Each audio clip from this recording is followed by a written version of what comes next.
سب باشید بچه ها. فرنو خیلی خوش ولی که با هم دیگه بهتون آموزش بدم که چجوری 117 میتیک رو برای 3 روز رایگان بگیرید.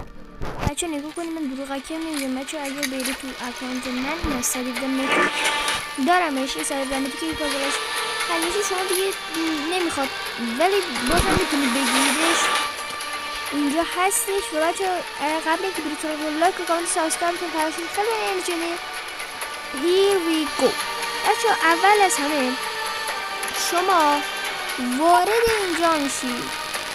یه لحظه بچه این حالا درخواست کنم وارد این نقطه. یه لحظه هم بزنم یلم اینجا بچه اون زرده نه اون بغلیشو کلیک میکنید و بچه روی این کلیک میکنید. وقتی کلیک کردید دوباره میاد روی این کلیک میکنید